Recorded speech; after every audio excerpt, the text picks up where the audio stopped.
ভারতের জনগণ আন্দোলন করতেছেন ভারতের সরকার নামানোর জন্য। ভারতের নরেন্দ্র মোদীকে তার গদির থেকে, তার সরকারের দায়িত্ব থেকে নামানোর জন্য ভারতে মহা আন্দোলন চলছেন।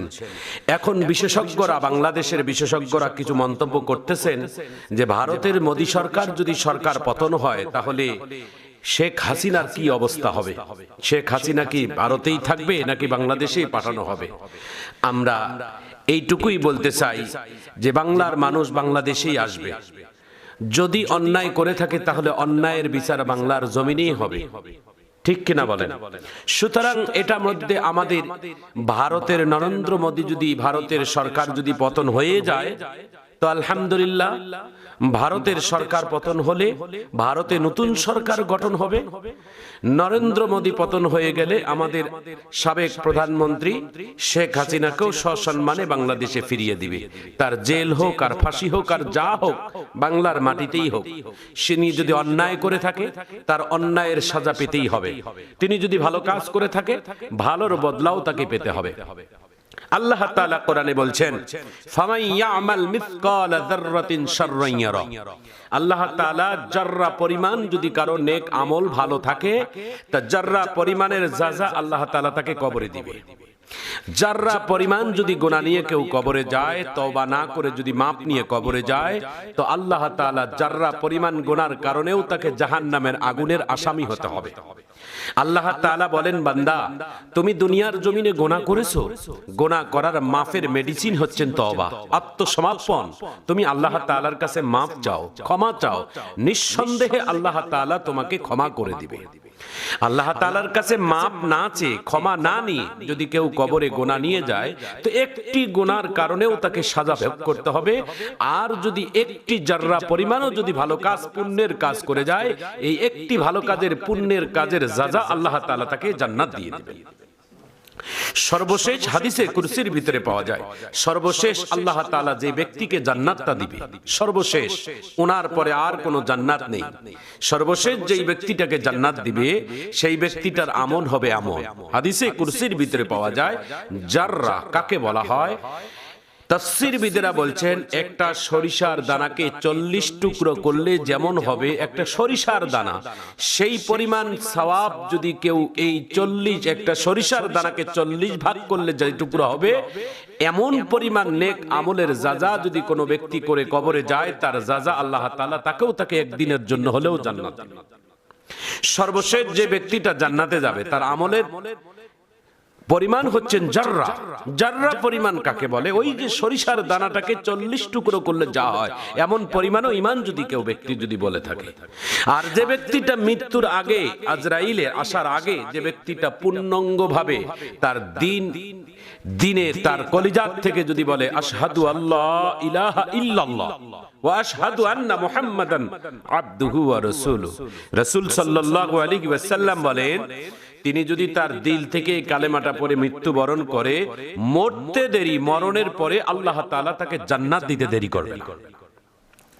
সর্বশেষ যেই ব্যক্তিটাকে জান্নাত আল্লাহ তাআলা দিবেন সেই ব্যক্তিটাকে জাহান্নাম থেকে আল্লাহ তাআলা বাহির করে জান্নাতে জাহান্নামের দরজায় রাখবেন। দরজায় রাখার পরে কিছুদিন তিনি স্বস্তির নিঃশ্বাস ফেলে বলবেন, আল্লাহ আলহামদুলিল্লাহ, আপনার কাছে লাখো কোটি শুকর যে আপনি আমাকে জাহান্নাম থেকে বাহির করে জাহান্নামের গেটে রাখছেন। আলহামদুলিল্লাহ। কিছুদিন জাহান্নামের গেট থেকে বাহির করার পরে এই জাহান্নামী ব্যক্তিটা আবার আল্লাহর কাছে ফরিয়াদ করবেন, আল্লাহ তুমি যেহেতু আমাকে জাহান্নাম থেকে বাহির করে জাহান্নামের গেটে রাখছো, তো একটু জান্নাতের আমার যাওয়ার দরকার নাই, তো জান্নাতের কাছাকাছি একটু নিয়ে যাও না আল্লাহ। জান্নাতবাসীরা কেমন সুখে আছে, আমি জান্নাতের সুখ দেখে আমি একটু তৃপ্তি নেব, আমার জান্নাত যাওয়ার দরকার নাই। আমি জানি আমার এই আমলে আপনি আমাকে জান্নাত দিবেন না, তবু জান্নাতটা তো দেখার একটু সুযোগ দিবেন আল্লাহ। আল্লাহ বলেন, তাহলে তুমি লিখিত দাও, আর তুমি আমার কাছে কিছু চাইবা না, তুমি আমার কাছে দস্তখত করো যে আর কোনো চাইবা না, আমি তোমাকে জান্নাত দেব না, তো জান্নাতের বাহিরে জান্নাত দেখার মতো একটা জায়গা তোমাকে দিয়ে দেব। জান্নাতের বাহির থেকে তিনি জান্নাতের দর্শন করার মতো একটা পরিবেশ আল্লাহ তাআলা তাকে দিবে। জান্নাতের নাজ নেয়ামত দেখে কিছু বৎসর তিনি ওখান থেকে চলে যাবেন। কিছু বৎসর যখন আবার চলে যাবেন, ওই ব্যক্তিটা আবার আল্লাহর কাছে ফরিয়াদ করবেন, আল্লাহ জাহান্নাম থেকে আপনি আমাকে জাহান্নামের দরজায় রাখলেন, আবার ফরিয়াদ করলাম, আবার ওখান থেকে জান্নাতের কাছাকাছি নিয়ে আসলেন, কিছুদিন জান্নাতের পরিবেশ দেখলাম, আল্লাহ এখন আপনার কাছে আমার আরেকটা ফরিয়াদ, আপনি আমাকে জান্নাতের মেহমান না বানান, আমার কোনো জান্নাতের মেহমান হওয়ার আশা নেই, জান্নাতের একটা কোনো কোনায় কানায় একটা চিপা চাপায় একটা কোনো জায়গা আমারে দেন, অথবা জান্নাতের সেবক জান্নাতি মানুষের সেবক হিসেবে আমাকে একটু জায়গা দেন, আমি যেন জান্নাতে কিছু কাজ করে খেতে পারি। আল্লাহ তাআলা বলেন তুমি এটা পেলে খুশি হবা? কয় জি আল্লাহ। তো আল্লাহ বলেন তাহলে দস্তখত কর, সিগনেচার কর, এরপরে আর কিছু চাইবি না। জান্নাতের একটি কোণের মধ্যে নিয়ে যাইয়া জান্নাতীদেরকে ওখানে একটা জায়গা করে দিবেন, আর জান্নাতের কিছু কাজ তাকে দায়িত্ব দিয়ে দিবেন যে এই কাজগুলো করবি, আর অবসর সময় এই জান্নাতের কোণে এসে রেস্ট করবি। কয়েক বছর যাওয়ার পরে আল্লাহ তাআলার বান্দা বলবেন, আল্লাহ জাহান্নাম থেকে জাহান্নামের দরজায় নিয়ে আসলেন, ওখান থেকে জান্নাতের গেটে নিয়ে আসলেন, ওখান থেকে জান্নাতের ভিতরে একটা চিপায় রাখলেন, আলহামদুলিল্লাহ আল্লাহ আপনার লাখো কোটি শুকর, আপনি একটু আমার জন্য আর একটু উপকার করেন না। আল্লাহ বলে কি? বলে একটু জান্নাতের একটা প্রশস্ত জায়গা দেন। আল্লাহ তাআলা তখন বলবে, এ বান্দা আমি সবে জানি তোর মনের অবস্থা, কারণ আমি তো তোরে বানাইছি, আমি তো তোর রব, আমি তো তোর মালিক, তুই এরপরে কি চাবি, এরপরে কি চাবি, এরপরে কি চাবি আমি সব জানি। বান্দা তোর মনটাকে তো আমি তৈরি করেছি, বান্দা তুই কি চাইবি আমি রবের কাছে আমি সব জানি, তারপরও আমি তোমার উপর অসন্তুষ্ট হই নাই রে বান্দা। তুই গুনাহ নিয়ে আমার কাছে আসছিস, জাররা পরিমাণ একটি নেকির কাজ করে নিয়ে আসছিস বলে ওই জাররা পরিমাণ নেকির বদলার ওসিলায় তোকে আমি আজকে এই পর্যন্ত নিয়ে আসলাম। তে বান্দা আর কোন চাওয়া পাওয়া আমার কাছে চলবে না, এই যে তোকে জান্নাতের নাজ নেয়ামত দিয়ে দিলাম, লিস্টে দিয়ে দিলাম, এই জান্নাতের নাজ নেয়ামতের লিস্ট দেখে দেখে যা যা চাইবি তুই একবারে চা, তোর যা দরকার বল, আমি আল্লাহ তোর প্রতি ওই জাররা পরিমাণ সওয়াবের কারণে আজকে জান্নাতের যা চাবি আমি তাই দিয়ে দেব। আল্লাহর বান্দা খুশি হয়ে বলবেন, আল্লাহ আমার এইগুলো একটারও দেখার দরকার নাই। হ্যাঁ জান্নাতের লিস্টও দেখার দরকার নাই। কয় না, তাহলে তুই কি জান্নাতের নাজ নিয়ামত নিবি না? বান্দাটা মুস্কি হাসি দিয়া বলে, আল্লাহ ছিলাম জাহান্নামে, ওখান থেকে জাহান্নামের গেটে নিয়ে আসলেন, জান্নাতের বারান্দায় নিয়ে আসলেন, জান্নাতের এক চাপায় নিয়ে আসলেন, জান্নাতের ভিতরে ঢুকাইলেন, আর লিস্ট দেখবো? আল্লাহ লিস্ট দেখার দরকার নাই। একটা পূর্ণ মুমিন, একটা পূর্ণ ইমানদার, একটা পূর্ণ নামাজি, আল্লাহ তুমি যার যার ওই জান্নাতে নামাজি ওই লোকটার জান্নাতের যা যা নেয়ামত পেয়েছে, আল্লাহ তুমি আমাকে জাররা পরিমাণ নেকির বদলার ওসিলায় তুমি আমাকে সেই নাজ নেয়ামত দাও, যাতে করে জান্নাতের কোন নিয়ামত থেকে যেন আমি বাদ না পড়ি,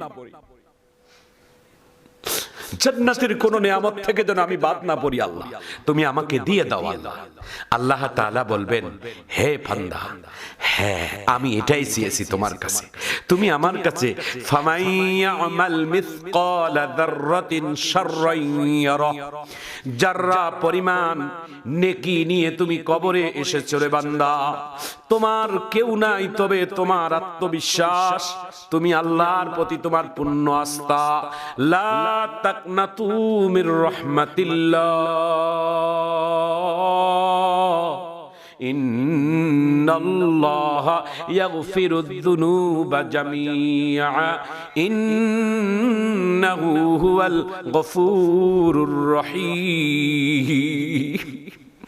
ও বান্দা তুমি আমার জাররা পরিমাণ আমার কাছে নেকি নিয়ে এসেছো, তবে তোমার দিলের ভিতরে আমি আল্লাহর প্রতি তার তোমার পূর্ণ আস্থা ছিল, ভালোবাসা ছিল, তুমি যা চেয়েছো আজকে জান্নাতের মধ্যে আমি সব নাজ নিয়ামত দিয়ে তোমাকে ভরাইয়া দিলাম। ও বান্দা তোমার কোনো চাওয়া পাওয়া নাই, তোমার আজ থেকে যা চাওয়া পাওয়া সব আমি পুরা করে দিলাম। বন্ধুরা আমার, ভাইরা আমার, এই জন্য বলি আল্লাহর উপর পূর্ণ আস্থা নেন, আল্লাহর উপর মাফ চান, আল্লাহর উপর ক্ষমা চান, নিঃসন্দেহে আল্লাহ তাআলা আমাদের চাওয়া পাওয়াগুলোকে পুরা করে দিবেন। ভারতের মোদী সরকারের পতনের জন্য ভারতের গণ আন্দোলন চলছে, গোটা ভারতবর্ষে মুসলিম সমস্ত ধর্মের মানুষেরা একে হাতে হাত মিলে ভারত সরকারের বিরুদ্ধে তারা আন্দোলন করতেছে, ভারত সরকারকে সরকার থেকে নামানোর জন্য। আজকে কিছু বিশেষজ্ঞরা মন্তব্য করছেন, ভারত সরকার, মোদী সরকার যদি পতন হয়ে যায়, তাহলে বাংলাদেশের সাবেক প্রধানমন্ত্রী শেখ হাসিনাও তো ভারতে আছে, তাহলে ওনার কি অবস্থা আছে? উনি তো ভারতের মাটিতে যে নিরাপদে থাকলেন, তো ভারতের নরেন্দ্র মোদী কোন দেশে যায় থাকবেন? প্রিয় বন্ধুরা আমার, আমরা স্পষ্ট জানিয়ে দিতে চাই, বাংলাদেশের সাবেক প্রধানমন্ত্রী তার এই বাংলার জমিনে আপনারা সসম্মানে পাঠিয়ে দেন। বাংলাদেশের প্রধানমন্ত্রী বাংলাদেশেই থাকুক, তিনি অন্যায় হলে তার অন্যায়ের সাজা পেতে হবে, ভালো কাজ করলেও তার ভালো কাজের সাজা পাবে। আপনারা কেন আপনারা আমাদের দেশের সাথে দুশ্মনী করছেন? প্রিয় বন্ধুরা আমার, আমাদের স্পষ্ট বার্তা, আমরা কোনো দ্বন্দ্ব চাই না, আমরা কোনো কাটাকাটি মারামারি চাই না। ইসলাম শুধুমাত্র সুসম্পর্ক চায়, ভালোবাসা চায়।